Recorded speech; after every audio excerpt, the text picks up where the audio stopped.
kasih kepada semua yang bersama dengan saya dan hari ini Dr. Ahmad Rostam untuk sembang Praraya. Kalau sebelum ni sembang Moreh Dr. Rozan Nizam, kita bersama dengan Dr. Zul Azlin, kemudian Dr. Kamil Irsyad. So hari ini pun special juga, bukan sekadar special sebab nak raya tapi special sebab kita ada Dr. Ahmad Rostam. So macam biasa, insya-Allah kita akan sharekan perkongsian kita ni, sembang santai kita malam ni di Facebook saya Dr. Rozan Nizam Zakaria, dan kita akan on airkan juga di Facebook laman Minda. So siapa yang start bersama dengan kita, jangan lupa untuk like, share, dan kalau rajin start watch party so that orang lain juga boleh sama-sama follow kita. So macam yang kita janjikan, malam ni kita special. Kita nak dengar sambil sama ada buat kuih raya ke, jahit langsir raya ke, ataupun sambil kesat air mata Syawal kita. So kita bagi sedikit masa untuk anda semua settle down untuk sambil-sambil dengar, dan insyaAllah Dr. Ahmad Rostam pun dah get ready kat sini. So kita bagi 2-3 minit sekejap untuk audience kita start gather. Boleh Dr. Rostam? Boleh.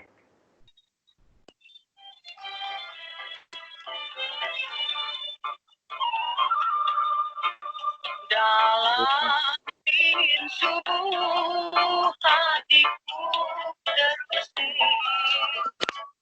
kenang nasib ini dalam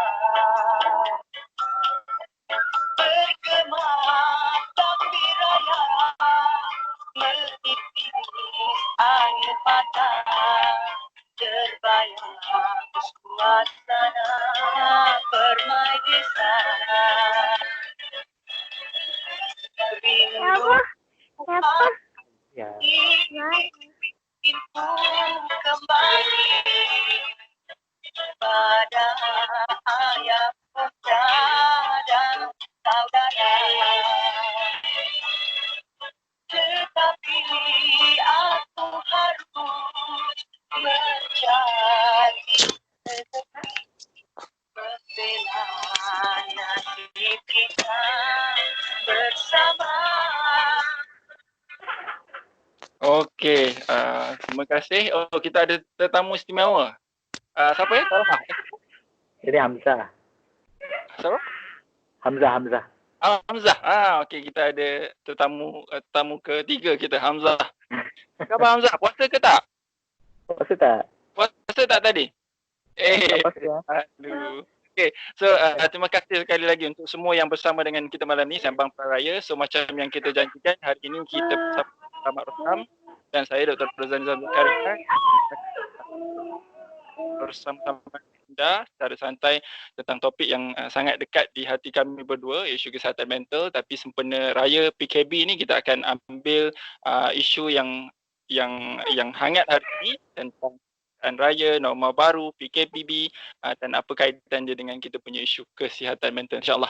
So, saya punya audience yang ada bersama dengan saya punya tetamu ni sebenarnya needs no introduction, kata orang kampung saya.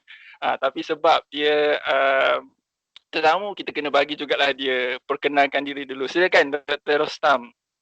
Assalamualaikum warahmatullahi wabarakatuh. Terima kasih Dr. Nizam atas jemputan ini. Ya Allah, ya Tuhanku. Nama saya Dr. Ahmad Rostam bin Mazin. Saya adalah seorang pakar psikiatri konsultasi liaison di Hospital Sultan Bayak Lusa. Asal lahir dulu Johor Bahru, kampung Palong, satu kampung dengan Dr. Nizam. Dah bertugas di Kedah ni ke lama lah. Tapi total servis 16 tahun. Dah bertugas lebih daripada 10 hospital lah, termasuk Singapura. Seluruh Malaya dan juga di Temasek lah. International level. International seberang tamak. Tahun ni lain sama-sama biru hari ni. Kita sama-sama yang sama di Universiti Sains Malaysia. Sempat selisih sekejap, dia senior saya. So kami berkongsi banyak guru-guru di sana. Dan apa lagi kita sama-sama di laman Minda, contribute topik-topik isu kesihatan mental, dan beliau antara orang di MPA, dan beliau antara yang beri galakkan dan dorongan untuk saya banyak berkongsi di media sosial. Dia punya dia punya kata-kata dorongan dia senang je. Jalan je Nizam. So banyak benda yang kita dah jalan ni, alhamdulillah. So setakat ni ini antara benda yang kita jalankan bersama. Dan macam Dr. Rustam sebut tadi, kami ni sama-sama orang Palong. Tapi sama-sama tak pernah serve dekat Negeri Sembilan, betul? Baik malu orang Negeri Sembilan je. So kalau orang Negeri Sembilan dengar ni memang dia jumpah lah ni. So marah habis dah tu.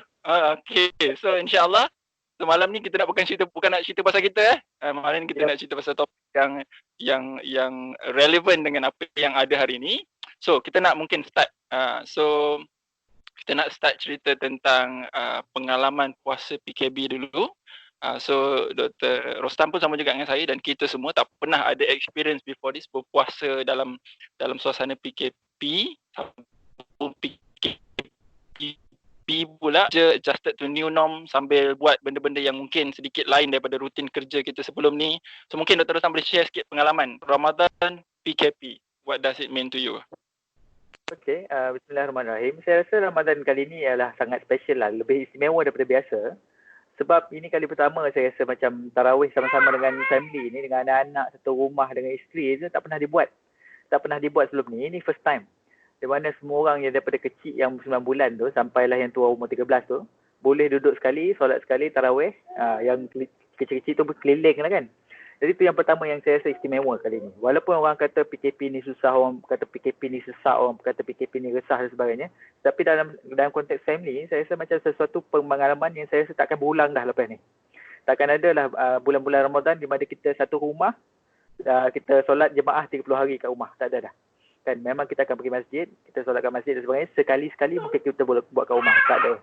Itu nombor satu. Nombor dua, saya rasa yang paling bagus sekali ialah berkaitan dengan bazar Ramadan tak ada. Sebab bazar Ramadan ni dia macam candu tau, candu. Dia macam dia tak naklah makan sangat tapi nak kena tengok juga. Bila dah tengok dah beli.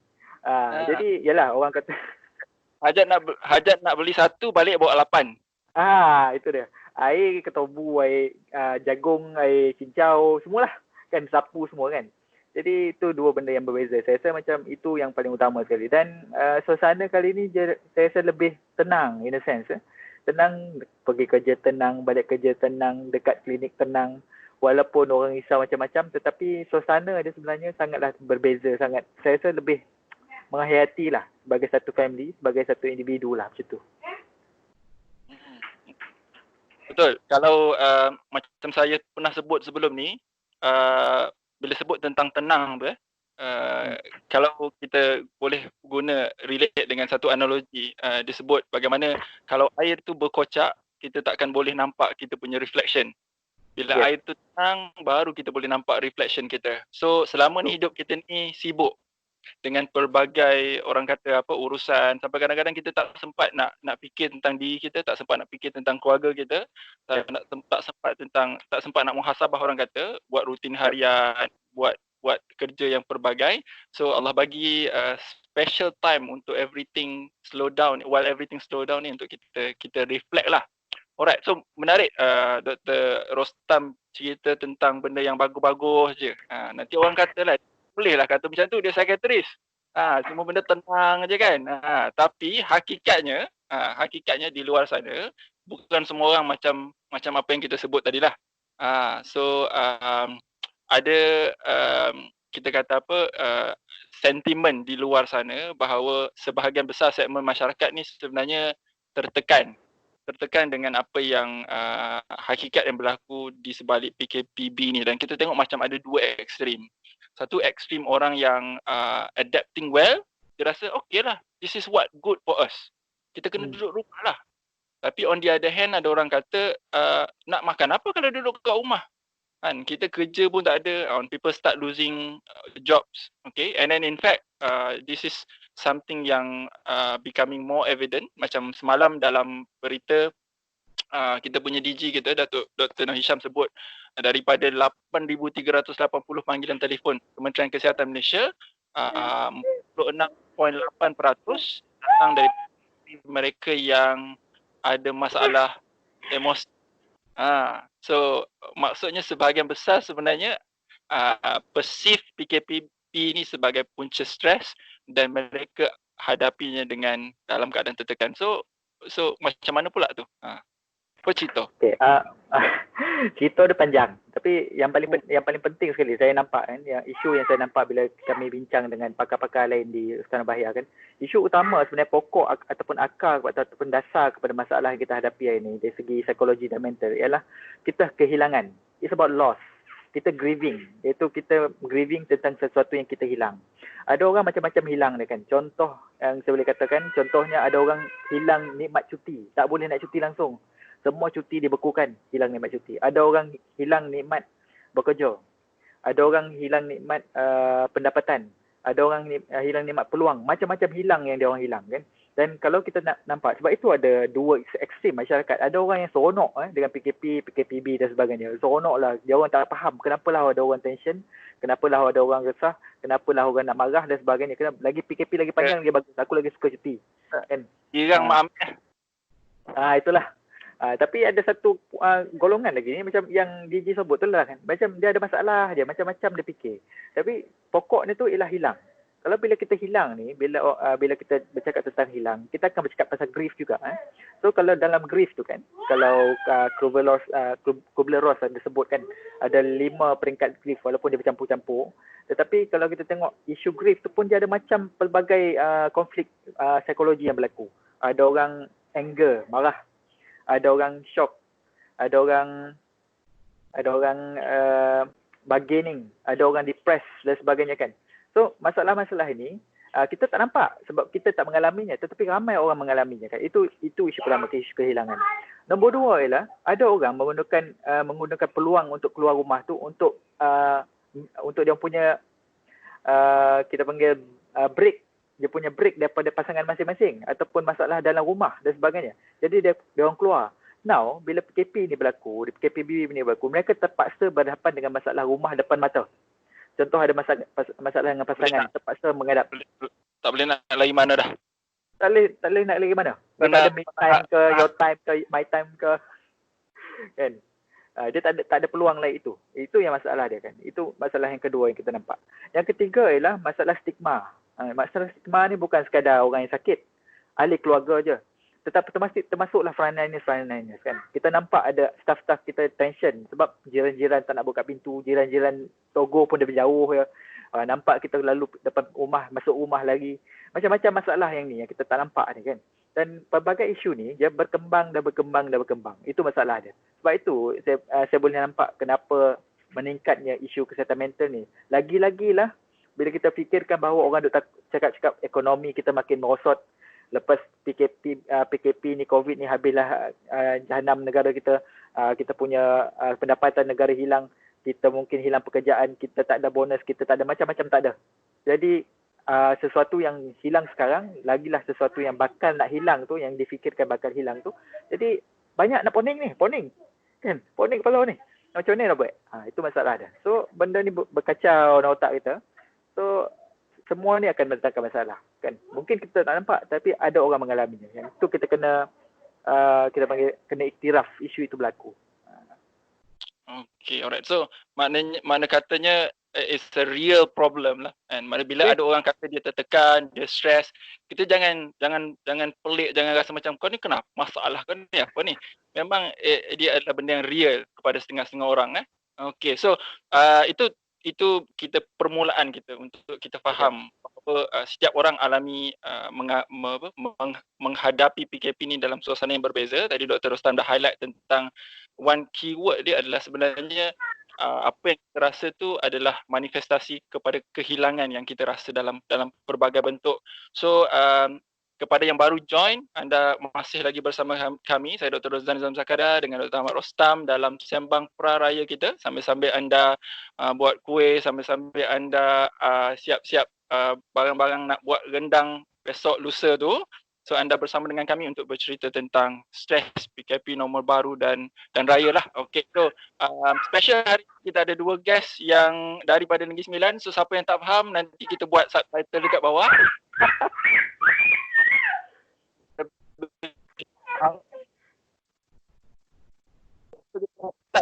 Kita punya discussion nak cerita tentang bila orang stres, orang start cari outlet, betul untuk dia lepaskan tekanan. So nak keluar tak boleh, nak pergi shopping ke, nak pergi pulau ke, nak pergi main futsal ke dengan kawan-kawan, tak boleh. So the only outlet yang ada mostly adalah social media.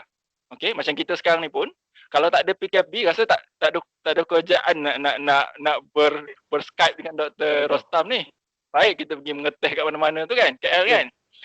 Ya. So social media sebagai outlet. So daripada situ kita nampak macam-macam benda yang sebelum ni tak ada. Grup masak tak jadi pun jadi grup masak jadi pun jadi grup laki masak tak jadi pun grup laki orang pun jadi grup. Dan macam-macam benda lah kan. So bila ada social media ni kita start nampak yang bagus tu bagus lah. Tapi kita start nampak dia jadi medan untuk orang release dia punya stres. Dia stres, so daripada situ dia start contohnya kecam-mengecam, maki hamun orang, bully orang. Contoh dekat dengan kita sekarang ni isu wanita mengandung yang didapati positif COVID-19. It's an unfortunate event for all of us, especially kepada mereka yang terlibat juga. Tapi kita tengok di media sosial tu seolah-olah kita tak boleh nak gambarkan lah kalau lah semua yang ada di media sosial tu dia boleh dengar dekat telinga, memang kita boleh bayangkan betapa dahsyatnya apa yang orang tu akan hadapi. Tapi this is reality. Orang hari ni dia boleh sebut apa sahaja. So adakah ini sebenarnya memang sebenarnya effect of stress ataupun salah social media? Apa sebenarnya ni isu ni? Apa cerita ni? Yang saya nampak tadi kan tadi kita bincang pasal benda hilang kan. Jadi sekarang ni bila benda hilang, orang nak mencari ganti. Jadi cari ganti tu dia depends on coping mechanism masing-masing. Ada coping mechanism bagus, ada coping orang tak bagus. Jadi bila kita nampak di segi ni, kita perasan masa mula-mula tu bila orang hilang, orang resah, orang gelisah, orang panik, orang takut, orang tidak ketahuan dan sebagainya kan. Peringkat kedua pula orang mencari untuk mengisi kehilangan itu. Contohnya sekarang ni semua orang terkopung dalam rumah, tak boleh keluar rumah, buka pintu pun tak boleh, buka pagar pun tak boleh. Jadi apa nak buat kat dalam rumah ni? Jadi orang mula mencari jalan untuk menyelesaikan kegusaran dalam otak tu. Media sosial adalah tempat yang kira macam paling mudah. Ujung jari je. Tekan kan. Masalah dia ada dua. Orang Palung kata convenient. Convenient. Betul tu. Kan mudah dapat. Mudah dapat. Yang paling senang kan rumah. Itulah. Dalam rumah ada pencawang kan. Dalam jamban boleh pakai, dalam bilik boleh pakai, kat dapur boleh pakai, luar rumah boleh pakai sambil berkebun boleh pakai. Semua tempat boleh pakai kan. Jadi capaian itu mengakibatkan kita terdedah kepada dua perkara. Yang pertama yang baik-baik. Contoh macam yang Nizam dah sebut tadi, grup masak-masak ni kan. Ada baik tapi yang tak baik yang mana? Yang bila grup masak tak jadi tu, ada orang macam seolah-olah sengaja mencipta masakan-masakan yang tak jadi. Lepas tu duk kutuk makanan dia makan, kutuk rezeki yang ada kan. Kita rasa macam korang ni dah berlebih pula ni kan. Yang seronok tu seronok lah kan. Tak jadi tak apa. Tapi bila kita dah menghina makanan dan sebagainya, ini dah isu lain dah. Lepas tu isu bully dalam social media. Isu bully dalam social media ni saya nampak macam orang ada banyak kemarahan. Orang ada banyak kegusaran dan sebagainya. Dia orang nak alihkan ke mana? Jadi social media ada tempat untuk alihkan kemarahan dia orang. Sebagai contohnya orang yang senyap kat rumah macam yalah kita panggil macam ayam bebek kapur kan, ontok tak cakap apa-apa kan. Tapi bila dalam social media dia memang kita panggil penglima. Jadi dalam social media lah tempat untuk dia membuli orang, untuk melepaskan kemarahan dia, untuk melepaskan perasaan inferiority complex dan sebagainya. Kerana dia orang tak ada kerja lain dah. Jadi asalkan ada tempat nak mengenakan orang, itulah dia punya peluang dia untuk mengenakan orang. Itu masalah yang tak eloknya. Tetapi at the same time, kita nampak ada juga perkembangan ataupun benda-benda yang dikongsikan oleh masyarakat yang kita rasa macam ini yang kita perlukan dari PKP. Maksudnya ada orang berkongsi benda-benda yang menyeronokkan, ada orang berkongsi benda-benda yang like, ada orang berkongsi pelbagai perkara macam dia buat macam-macam lah kan kita tengok sepanjang PKP ni yang seronok-seronok kan. Maksudnya macam Sugu Pavitra. Yes, Sugu Pavitra dan sebagainya kan. Barulah kita nampak sebenarnya orang kita ni kalau dibiarkan dibagi peluang, macam-macam dia innovate kan, macam-macam idea keluar yang elok-elok. Yang jahat tu biar tinggal kat tepi tu. Tapi yang baik-baik pun banyak juga. Jadi bagi saya dalam konteks ini kan kita meraihkan benda yang elok. at the same time kita jangan kita kena cuba menekan benda tak elok tu bukan dengan cara kita share, tetapi kita report, kita jangan contoh, kita jangan komen dan sebagainya. Benda biar rotak tepi kan. Biar kita layan yang elok-elok ya kan, puji orang buat baik, bagi love banyak sikit kat orang kan, bagi like sikit banyak kat orang, bagi orang seronok lah kan. Orang stres kan, macam contoh macam orang stres kita telefon lah apa, macam-macam boleh buat. Itu yang saya nampak lah. So macam kes tadi kan yang kita baru yang hangat lagi ni, kisah pasal wanita mengandung yang positif COVID tu. So mungkin sebahagian masyarakat tu dia datang idea dia nak masyarakat ni lah sebabnya kita tak boleh balik kampung. Tapi kaedah dan cara dia guna tu very personalized. Maksudnya dia attack. Dia bukan attack perbuatan, tapi dia attack individu. Dan ini yang sebenarnya jadi isu pada social media. Sebabnya dia sebenarnya social media ni dia jadi kita punya, maksudnya dalam real life kita takkan buat benda tu. Mungkin perempuan tu ada depan kita pun tak berani nak cakap yang bukan. Tapi sebab social media dia provide filter, topeng kepada kita. Jadi bila kita buat tu kita tak terasa sangat. Walaupun sebenarnya memang benda tu benda salah, betul tak? Ya, betul. Okay, alright. So itu tentang isu social media. Dan kalau sebut tentang kebaikan ataupun social media masa PKPB ni, saya rasa antara dia punya positive thing sebab social media adalah kalau macam kita sebelum ni biasanya dia anak ramai ni dia memang distracted macam tu lah. Kita kena follow lagi yang ni yang mana pula ni? Ini Laila pula. Ni Laila. Okey. Ramai pun nak tak apa. Tanah atuk banyak. Apa nak risau. Bagi seorang sebatang pukul getah. Sebatang. Okey. Kita nak cakap pasal kebaikan social media ni. Antara kebaikannya adalah kalau sebelum ni kita banyak spend time dekat klinik, educate patient. Sekali-sekala kita bagi ceramah. Dalam ceramah mungkinlah dalam 30 orang, 50 orang, 100 orang kita boleh sampaikan. Tapi bila social media ni, antara benda yang positif adalah macam apa yang kita buat hari ni. Kita start sharing.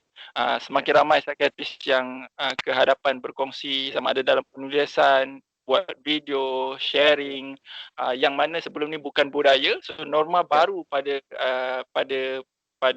medan kesihatan mental ni, to me is something yang kita mungkin tak bayangkan sebelum ni, tapi alhamdulillah kita getting there lah. So thank you again sebab bersama dengan kita berkongsi tentang topik kesihatan mental PKPB, norma baru dan raya ni, apa kita nak buat, apa nak buat ni. So seterusnya kita nak cerita tentang another issue PKPB yang hangat ni. Tadi isu pasal orang positif, sekarang ni isu pasal orang yang bega. Tok Atan kata usah bega. Usah bega. Payah Mamet nak bagi faham. Orang kata jangan keluar, dia nak keluar juga. Orang kata dah patah sikit dia bogit. Bega ni boleh dibawa bincang lagi. Ni dah bogit ni nak buat bincang. Macam-macam cara. Dia fikir ikut jalan kobon lah, dia fikir simpan anak dalam bonet lah, dia fikir nak keluar pukul 3 pagi lah. Ada ya idea nak balik kampung. Tak apa dicari kat kampung tu, tak tahulah. Dia juga duduk bawah rumah tu. Okay, so macam hari ni berita bagi tahu jam jalan tol Gombak arah ke Pantai Timur. Sudah tentu Pantai Timur tu tak pergi mana dah, pergi Pahang, Terengganu, Kelantan. Satu contoh, balik kampung. So mungkin dinilai macam juga, di Sungai Buloh macam tu juga. So orang stres kot agaknya dia nak balik. So macam mana ni Dr. Rostam? Orang nak balik ni. Dia masalah ada sekarang ni kan. Dia bukan masalah nak balik kampung. Sebenarnya masalah dia raya ni. Kan raya ni kita macam keluar-keluar perut mak dulu tu. Kita keluar-keluar perut mak dulu tu. Memang kita dah diajar untuk menyambut raya dengan meriah, mesti dengan keluarga. Itu memang dah jadi budaya kita, sesuatu yang sudah mendasar dalam diri kita dan kita dah terbiasa dah. Kalau macam raya kita tak balik kampung tu jadi macam bukan raya dah. Jadi itu bukan macam kita lah kan doktor kena bertugas waktu hari raya tu memang macam mandom ya kan, macam tak larat ya kan, muka pun macam tak sememeh kan, macam kan.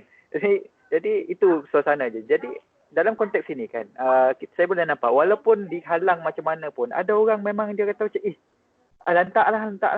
lantaklah aku akan cubalah macam mana pun, aku tipulah. Bini tak mengandung pun mengandung, yang lelaki tu boncet pun dia tak mengandung juga, asalkan boleh lepeh sepadan tu kan. Jadi orang mencari alasan untuk balik ni, satunya mungkin kerana stres yang mereka hadapi dalam konteks PKP. Dia orang nak mencari, kita panggil udara segar di luar Kuala Lumpur ke, di luar Melaka, di luar Johor dan sebagainya. Balik kampung tu nak dapatkan udara yang lebih baik. Itu satu perkara kan, sebab dia nak, PKP ni nak mengurung kita berapa lama. Ada orang tak boleh berkurung, Nizam. Ada orang boleh tunggu kat rumah sebulan, 2 bulan, duduk dalam bilik pun tak apa kan. Tapi ada orang, dia tak boleh duduk dalam bilik. Dia kena keluar juga. Nak kena 1,000 pun 1,000 lah. Nasib mungkin orang kata pukul 8 tu ringan sikit, sekatan jalan tu kita masuk pukul 8. Ataupun kata tengah malam ringan sikit tu, masuk tengah malam kan. Ada jalan Kebun Getah, masuk Kebun Getah. Sebab macam-macam cara orang nak cari untuk kembali ke rumah tu. Mungkin stres satu. Tapi yang keduanya ialah kerana benda ni dah jadi budaya kita. Benda ni dah jadi budaya tu. Walaupun benda tu baik, tetapi orang tak nampak apakah benda yang lebih baik sekiranya mereka tidak balik ke kampung. Mereka tak nampak itu. Mereka nampak macam-macam goyang ada, ya Allah ya Tuhan. Dah kena kopong ni topik ni. Mereka nampak macam tak kisahlah macam mana pun, mesti kena selesaikan dengan cara balik kampung. Masalah aku takkan selesai kalau tak balik kampung kan. Nak kena keluar juga. Okay. Dia punya halangan dah semakin banyak ni. Ni bukan PKP kat rumah. Tak apa. Namanya Gayo. Gayo. Hamzah. Okay. So stres tu satu, kedua dia nak juga ikut norma lama biasa. Raya di kampung tu.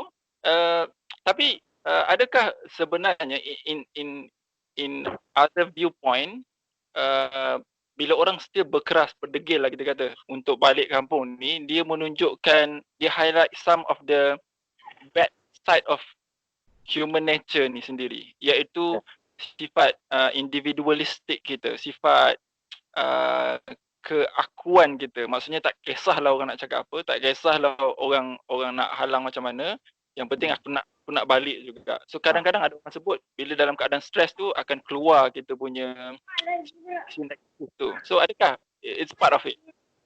Yes. Yang kita perasankan ada isu di mana masalahnya ada orang beranggapan bahawa COVID-19 ni ialah konspirasi teori geng-geng yang anti vaksin dan sebagainya. Kita tak payah, jangan risau bukan pasal COVID ni sebenarnya. COVID ni sebenarnya makan vitamin C pun cukup. Kan contohnya makan buah banyak-banyak ke, makan rambutan 2 kilo ke, macam-macam. Ada orang berteori begini. Jadi ada setengah masyarakat kita termakan dengan idea-idea pelik ini, dan mereka merasakan bahawa kenapa nak ikut kerajaan pencalonan. Kerajaan ni kita kena bangkang kan. Ni yang orang kampung saya kata, bangkang dari longkang. Maksudnya asalkan keluar daripada mulut kerajaan tu, bangkang dulu, cerita kemudian kan. Jadi ada orang yang setengah-setengah macam ni, yang bogek ni tuan gini, yang cakaplah apa pun, dia akan mencari jalan untuk kata engkau salah, aku yang betul. Walaupun mereka minoriti, walaupun bukti menunjukkan bahawa itu bukan apa yang sebenarnya berlaku kan. Dan ini yang menyebabkan kita jadi susah. Sebab tu orang marah.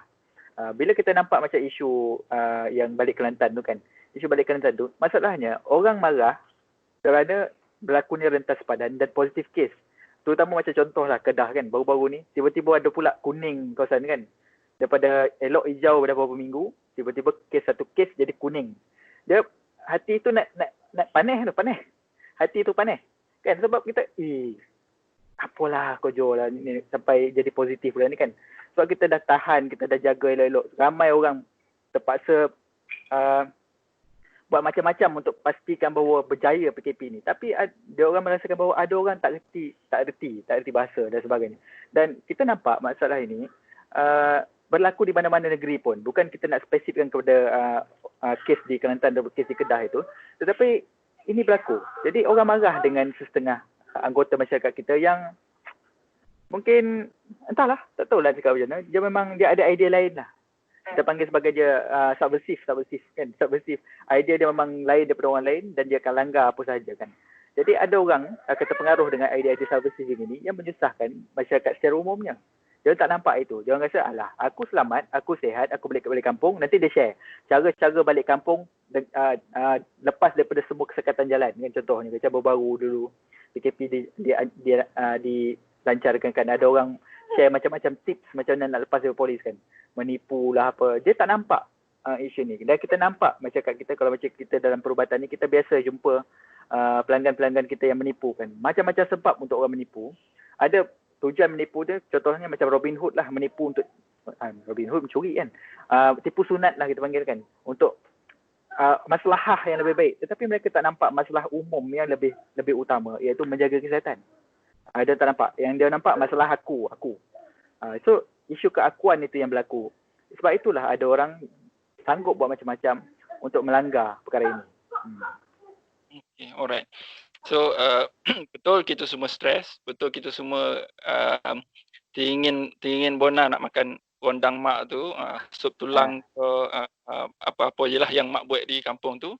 Tapi sebagai seorang yang matang, rasional, waras, patutnya kita boleh timbangkan antara keinginan kita sebagai individu dengan kewajipan kita kepada masyarakat lah. So it's almost kita kata macam a life social experiment yang ada hari ni untuk tengok siapa yang sebenarnya boleh contain, boleh follow, boleh kekal berdisiplin, dan siapa yang tunjuk dia punya masalah dia tu lah. Okay. Yep. Alright.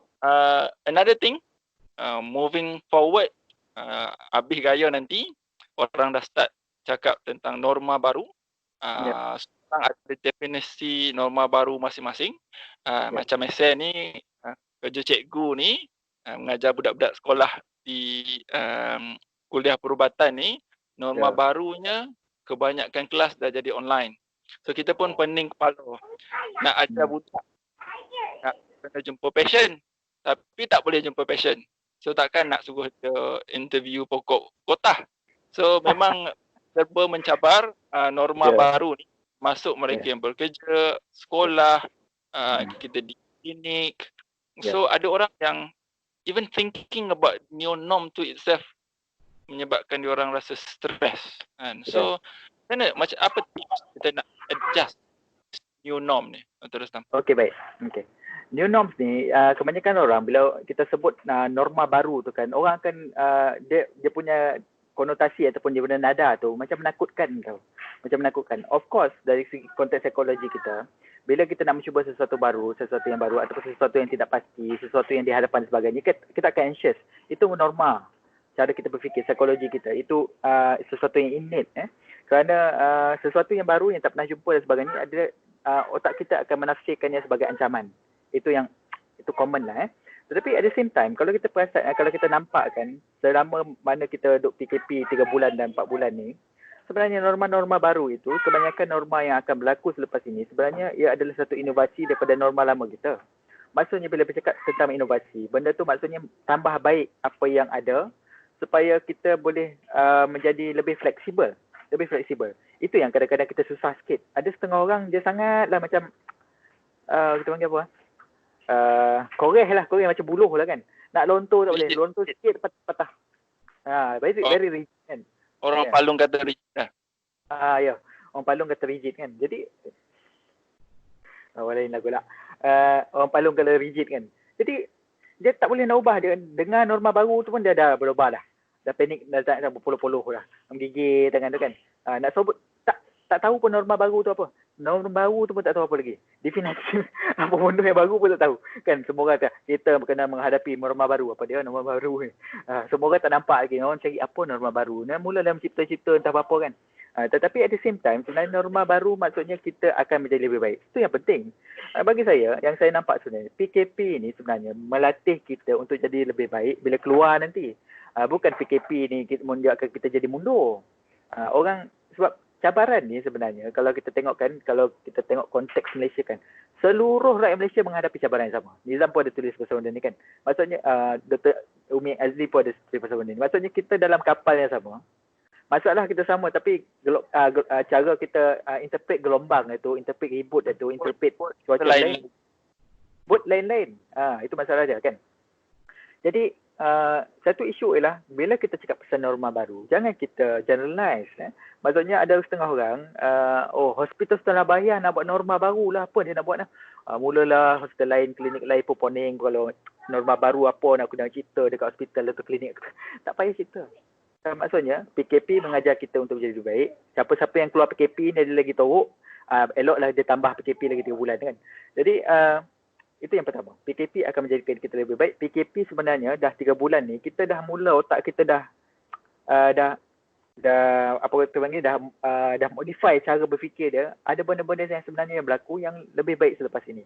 Itu yang seterusnya. Yang poin yang saya nak timbulkan seterusnya ialah bila kita sebut norma baru tu, kita kena nampak norma baru ni sebagai sesuatu peluang untuk kita ke hadapan. Maksudnya bukanlah sesuatu yang kita perlu gusarkan, kita risaukan dan sebagainya. Sebab norma baru maksudnya bagi saya kita kena letakkan dalam diri kita satu cabaran, bukan halangan. Satu ialah cabaran, dia bukan halangan. Bila kita fikir norma baru adalah halangan, kita memang mulalah kita nak macam terkobe-kobe, tak tahu nak buat apa kan. Bila kita kata cabaran, kita ada semangat lebih sikit. Nak aku sukakan cabaran, aku akan ke hadapan, aku akan buat sesuatu kan. Itu nombor satu. Nombor dua, norma baru bagi saya bila benda baru maksudnya wangi, cantik, elok dan sebagainya. Jangan fikir norma baru tu macam kain buruk. Setengah orang fikiran dia tu kan seolah-olahnya norma baru ni macam hantu monster kan, it ke apa kan. Dia cara fikir. Cara fikir tu kita kena ni. Jangan risaukan dia, jangan gusarkan tentang norma baru.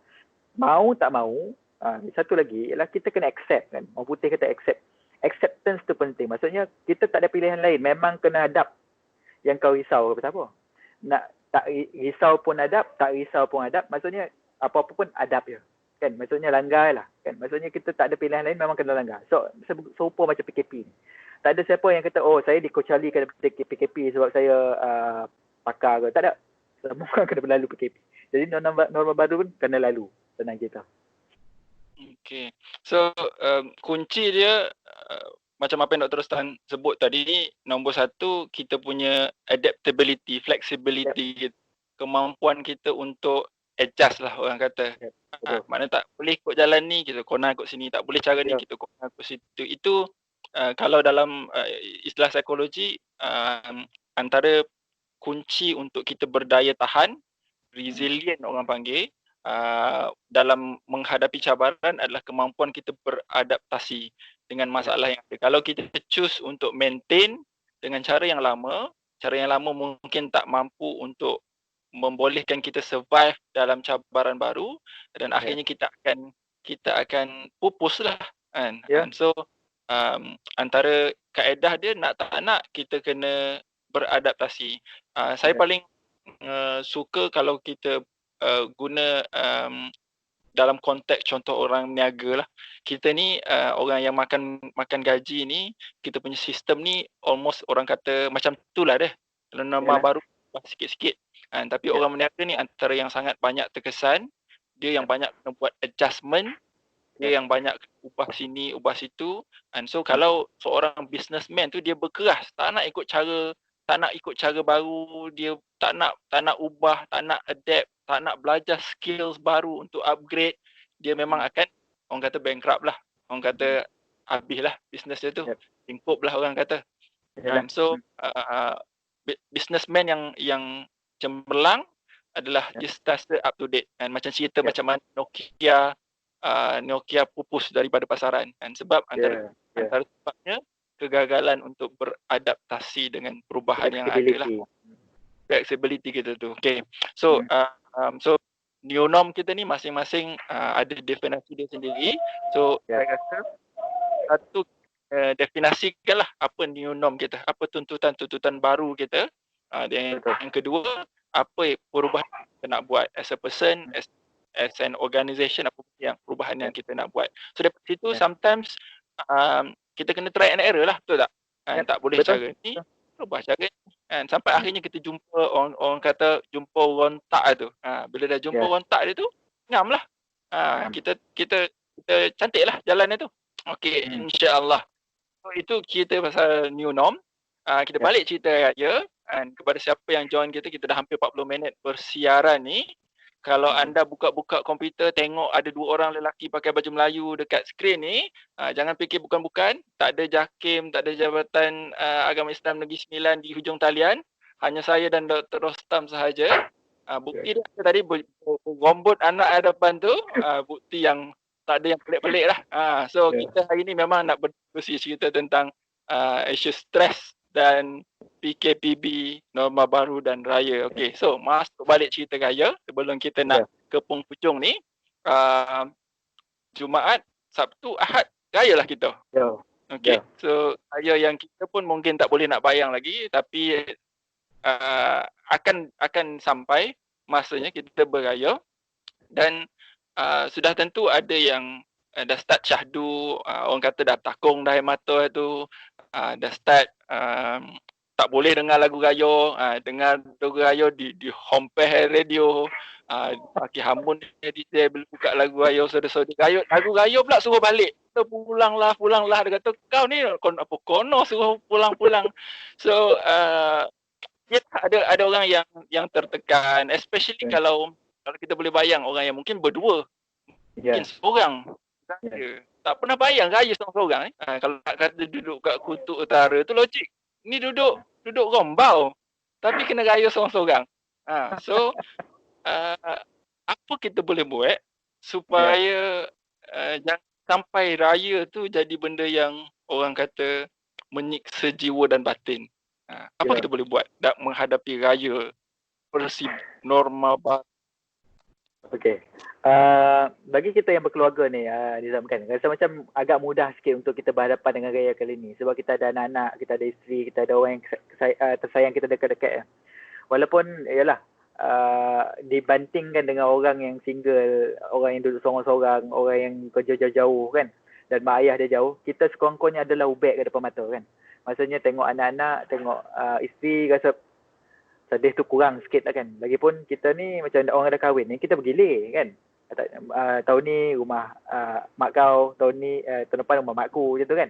Jadi kita tak rasa kita orang tu lah. kan, kita tak rasa sangat apa perasaannya tak boleh balik raya ni kan. Orang dah start tahun balik raya, tiba-tiba tak boleh balik raya. Saya rasa macam payah juga kita nak faham perasaan tu kan. Memang saya rasa memang susah Sebab itu orang kata jangan pasang lagu raya, marah. Nak homepage telefon kan, kalau telefon murah tak apa kan, kalau telefon iPhone 11 aku tak tahulah Jadi bagaimana kita nak berhadapan dengan situasi ni? Saya rasa macam yang pertama kita kena accept bahawa situasi ini sangat susah. Tak kisahlah nak kata apa pun kan, situasi ini sangat susah untuk semua orang. Walaupun level kesusahan itu mungkin ada orang level 1, mungkin ada orang level 100. Tetapi semua orang ada perasaan susah ini. Sebab itu saya rasa ada antara punca kenapa orang nak langgar juga PKP itu. PKPB itu kalau nak konteks negeri tu nak juga konteks negeri. Walaupun kena 1,000 ke, ambil risiko kena 1,000 tu. Walaupun dalam poket tu ada 500 ya. Kan? Orang nak ambil risiko itu. Sebab kena buat juga kan. Jadi itu yang pertama kan. Jadi apa poin saya? Jadi bila kita faham bahawa semua orang pun berhadapan di situasi sama dan level dia masing-masing berlainan, kita kena ada rasa ihsan ataupun empati kepada orang yang macam menangis, orang yang rasa susah saja. Dalam situasi ini, boleh kerana kita berkongsi suasana yang sama, berkongsi masalah yang sama, semua orang tak boleh kampung, semua orang tak boleh nak jumpa mak ayah masing-masing kan. Kita kena ada rasa empati kepada orang lain. Maksudnya kawan-kawan kita yang seorang-seorang telefon lah kan.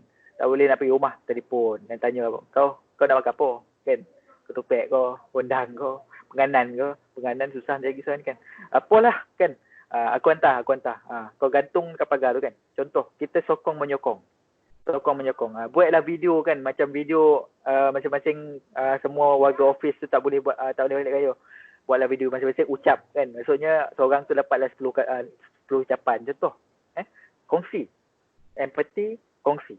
And seterusnya ialah kita kena faham apa yang kita buat hari ini, yang kita berkorban raya kita kali ini ialah untuk mak ayah kita, untuk orang yang kita sayang, bukan untuk orang lain. Mungkin kita rasa susah sebab pengorbanan ni tak ada yang senang. Kalau kita anggap bahawa pengorbanan tu macam cengkoi hidung ke, Macam kulit telinga ke, macam senang sangat kan. Pengorbanan ni sesuatu yang kita terpaksa lepaskan. Kerana apa? Kita tahu bahawa pengorbanan itu perlu dilakukan untuk sesuatu yang lebih penting. Contoh dalam situasi ini, kita kena faham bahawa tak boleh balik kampung sebab kalau aku balik kampung, apa-apa jadi tengah jalan, aku dapat penyakit, aku sebarkan kat mak ayah aku. Lepas itu aku balik rumah aku balik, mak ayah aku sakit, siapa nak tengok? Kalau kau boleh cuti setahun, tak apa. Kan ni kan cuti mak ayah sakit kan masing-masing, kau lah, payah kan. Nak penampal kan. Susah kan. Jadi kita kena faham bahawa pengorbanan ini kita perlu buat, bukan terpaksa. Kita perlu buat untuk orang yang kita sayang. Jadi bila kita melakukan sesuatu kerana kita rasa perlu, tanggungjawab kita dan sebagainya, perasaan tu akan kurang. Saya tak kata perasaan sedih tu akan hilang. Dia akan datang sedih tu akan datang sedih. Orang kata, alah tak apa, raya ni tak boleh, raya depan dah boleh. Masalahnya raya, walaupun tahun ni ke, tahun lepas ke, tahun depan ke, dia lain. Kita tak boleh kata, oh tak apa, raya ada lagi. Belum tentu lagi. Entah orang tu raya kedua mati. Kau dia kata apa kan. Jadi kita kena lebih empati. Jangan kata, alah tak payah raya, tak apalah. No. Ini kita kena tanamkan sifat bahawa semua orang perlu berkorban. Anak-anak perlu berkorban. Mak ayah pun terpaksa berkorban. Saudih pun saudih lah. Beraya hidung pun beraya hidung lah. Telefon mak ayah kita. Contoh, video call. Itulah yang terbaik kita boleh buat kalau kita betul-betul sayang. Satu yang saya nampak Nizam kan, dalam konteks ini kan, barulah kita nampak betapa pentingnya mak ayah kita tu, betapa pentingnya orang-orang yang tersayang tu. Sebelum ni, kalau kita, orang Palung kata, kita take for granted dia orang kan. Contoh kita balik gayo kampung, pagi-pagi gayo, salam-salam, minta maaf, ambil gambar, lepas tu semua boleh dengan telefon kan. Tak peduli lah dekat orang tua tu, ni tu kobe-kobe dekat meja kan. Masing-masing dengan telefon masing-masing. Sekarang ni apa perasaan kita bila tak balik? Sama situasinya bila mana mak ayah kita tengok kita depan mata tapi kita sibuk dengan telefon. Kita sibuk dengan benda-benda lain yang orang terkesengih-sengih seorang kan. Mak ayah ni tunggu kau nak cakap apa. Kan dah lah balik setahun sekali. Kan now kita buat tahu apa perasaannya bila kita tak mampu untuk melakukan sesuatu yang kita nak buat. So, ini sebenarnya sebab satu refleksi juga. Maksudnya pengajaran tu. Kalau aku diberi peluang untuk jumpa mak ayah aku, I won't do the same thing. Maksudnya aku kena ubah. Itu norma baru juga. Sebab kita dah tahun-tahun kan, kita tengok orang tetamu datang rumah pun sekarang ni, datang salam, duduk, main telefon. Yang kau datang rumah nak main telefon aku, kau baik, kau duduk luar pagar tu pun ada wifi. Kan? Macam benda ni kan berlaku kan. Jadi now, kita belajar bahawa, okay, after this, I won't do this. My father, my mother, anak, mak, ayah aku, adik-beradik aku is the most important person. Aku kena hargai mereka kerana aku rasa betapa teruknya bila aku berada dalam PKP dan aku tak boleh beraya dengan diorang. Itu benda-benda yang saya rasa norma baru yang kita kena belajar lepas ni. So, orang kata hilang nikmat tu, baru kita ingat betapa seronoknya ataupun betapa nikmatnya masa nikmat tu ada dululah. Ya, okay. So, kalau recap apa yang Dr. Rustam sebut tadi, nombor satu, empathy. Walaupun kita beraya dalam keadaan masing-masing, beringat. Mungkin ada orang boleh je balik kampung sebenarnya, mungkin mak dia duduk depan rumah dia. Tapi beringat dekat orang yang macam kita ni lah. Duduk kata orang yang merantau tempat lain ni. Yang kedua, berkongsi. Kongsi apa juga bentuk kita punya kemampuan yang kita ada tu, dan ubah mindset kita, dan kita tengok apa yang berlaku ni sebagai sebahagian daripada tanggungjawab kita. Cuma kalau kita boleh reflect kembali apa sebenarnya makna raya ni.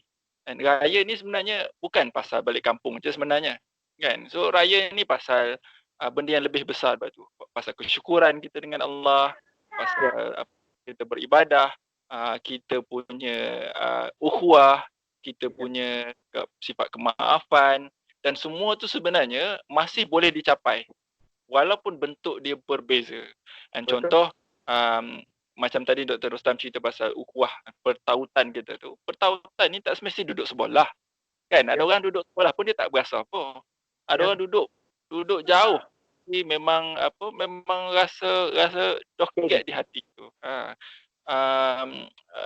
Orang kata inilah masanya nak bagi duit raya, nak kongsi rezeki, masih boleh berlaku walaupun kita tak terduduk depan mata kan. Mungkin sebelum ni kita main tabur je duit raya dekat budak-budak, sekarang ni mungkin kita pilih sikit, kita mungkin nak allocate duit raya tu dekat anak yatim ke, dekat program-program bantuan yang secara spesifik pada sebab budak dalam rumah kita kan. And so Yep. ini mungkin cara baru. So kalau saya boleh recap daripada awal apa yang kita cerita tadi, sama dari sudut PKP, KPB, social media, cerita pasal raya, cerita pasal new norm. Betul tak kalau saya punya pandangan lah, it's all about perspektif. Orang Palung kata.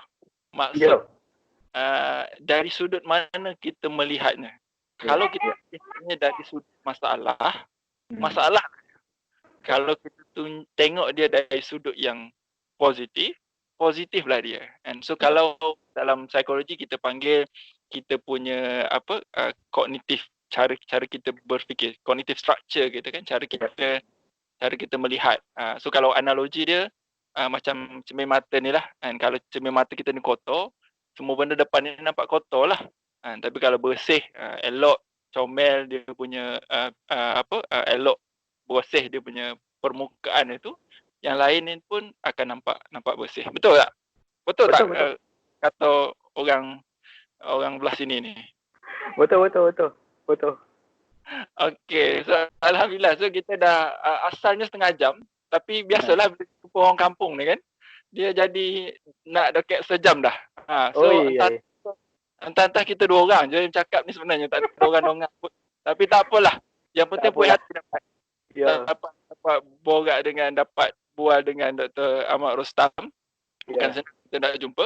So kita bercerita hari ini tentang stres, norma baru, PKPB dan juga raya. So harapnya para penonton, para pendengar boleh hayati, boleh bersama-sama dengan kita menghayati apa yang kita kongsikan daripada awal.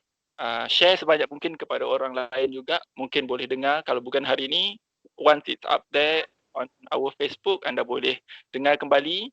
Kalau tak nak dengar lagu raya, dengar benda ni. So kalau rasa syahdu sangat nak dengar lagu raya tu, kita dengar perkongsian ni, mana tahu kita boleh manfaatkan bersama, insyaAllah. So terima kasih Dr. Rostam atas kesibukan masih sudi bersama. So untuk yang terakhir ni, kita bagi peluang lah Dr. Rostam dia nak ucap selamat hari raya ke Pak Long, Mak Long ke Mak Wan ke siapa-siapa yang ada lah. Silakan Dr. Rostam. Okay, last kali terima kasihlah Dr. Nizam atas jemputan ini. Saya nak ucapkan selamat hari raya terutama kepada mak ayah saya lah kan. Palung tu lama dah tak jumpa, 4-5 bulan dah kot. Kan habis aduh. Kan menangis depan ni kan payah pula kan. Jadi itu yang pertama sekali.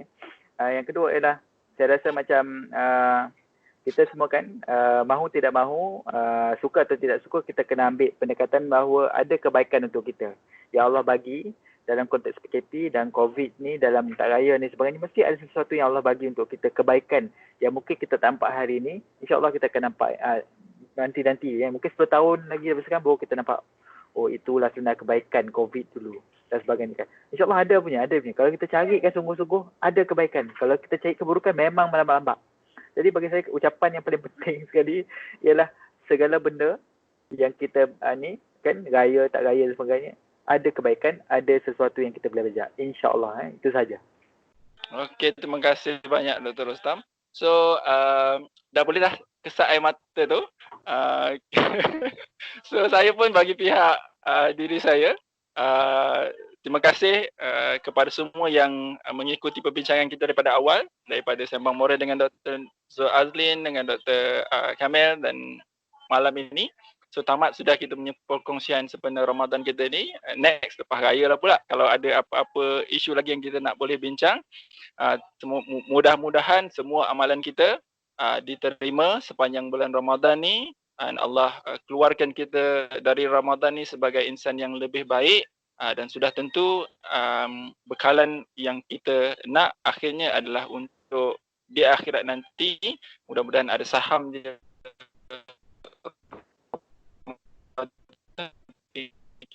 ini di akhirat nanti untuk kita cabaran raya bersendirian, menghadapinya dengan tabah. Mudah-mudahan Allah SWT permudahkan semua urusan kita.